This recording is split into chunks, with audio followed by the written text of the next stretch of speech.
Assalamualaikum warahmatullahi wabarakatuh.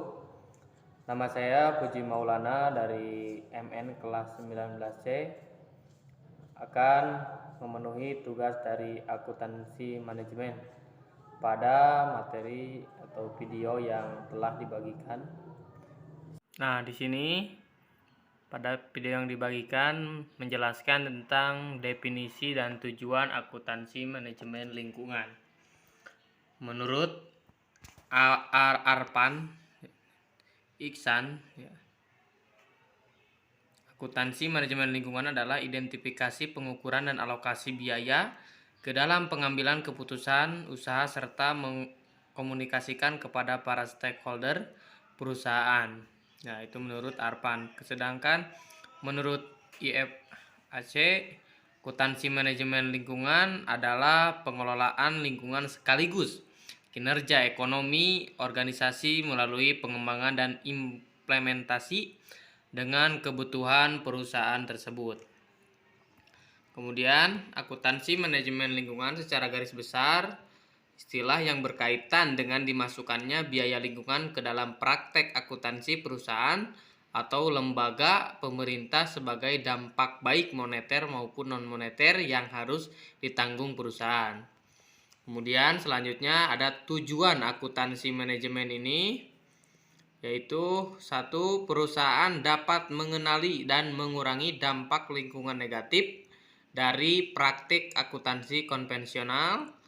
Yang kedua, membantu perusahaan untuk mengidentifikasi manfaat lingkungan dan ekonomi dan aktivitas bisnis perusahaan.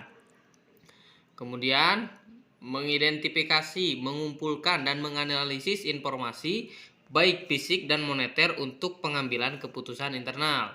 Selanjutnya, menghilangkan kesenjangan informasi karena tidak teridentifikasi biaya dan kerusakan lingkungan. Kemudian, membantu perusahaan meningkatkan kinerja lingkungan, kinerja keuangan, dan pengungkapan informasi lingkungan.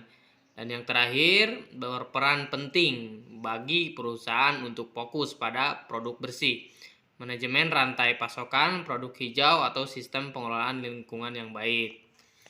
Nah, selanjutnya menjelaskan prinsip utama akuntansi manajemen lingkungan ini. Itu ada kepatuhan, ya, prinsipnya dalam hal ini akuntansi manajemen lingkungan ini harus dapat memberikan informasi mengenai kepatuhan perusahaan terhadap peraturan-peraturan yang terkait dengan lingkungan yang baik dibuat sendiri oleh perusahaan maupun yang dibuat oleh pemerintah. Kemudian posisi strategis, ya, dalam hal ini perusahaan harus membuat program-program yang terkait dengan lingkungan untuk mencapai tujuan jangka panjang perusahaan. Akuntansi manajemen lingkungan harus dapat mengawasi apakah biaya-biaya yang dikeluarkan dapat mencapai tujuan tersebut. Kemudian prinsipnya harus ramah lingkungan. Artinya dalam hal ini akuntansi manajemen lingkungan harus dapat melakukan pengawasan terhadap efisiensi penggunaan sumber daya alam dan sumber energi lain, dampak terhadap lingkungan, dan biaya-biaya yang dikeluarkan perusahaan. Nah, di sini ada pengelolaan dan pengendalian biaya lingkungan, ya. Contohnya ada biaya pencegahan, biaya yang dikeluarkan untuk mencegah kualitas yang buruk dari barang atau jasa. Contoh, ada biaya perancangan produk ramah lingkungan, biaya seleksi dan evaluasi pemasok yang ramah lingkungan, biaya sertifikasi eksternal seperti ISO. Kemudian ada biaya penilaian pemeriksaan, yaitu biaya yang dipergunakan untuk memastikan serta mengidentifikasi kesalahan pada barang dan jasa agar sesuai dengan peraturan yang ada. Contoh, biaya audit terhadap aktivitas lingkungan. Di sini ada biaya inspeksi terhadap proses maupun produk yang dihasilkan. Dan selanjutnya ada biaya kegagalan eksternal. Nah, ini biaya yang muncul karena adanya kerusakan lingkungan akibat kegiatan perusahaan.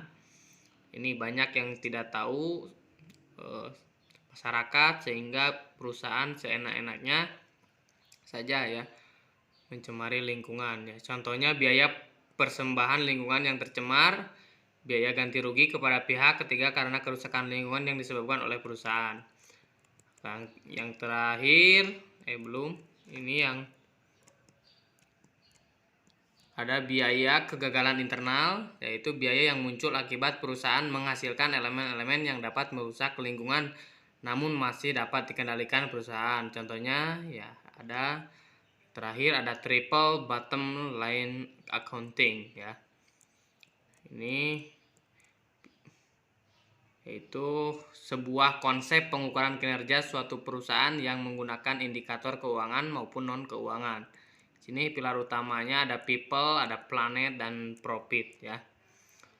Mungkin itu saja penjelasan verbal dari saya. Mohon maaf kurang lebihnya. Assalamualaikum warahmatullahi wabarakatuh.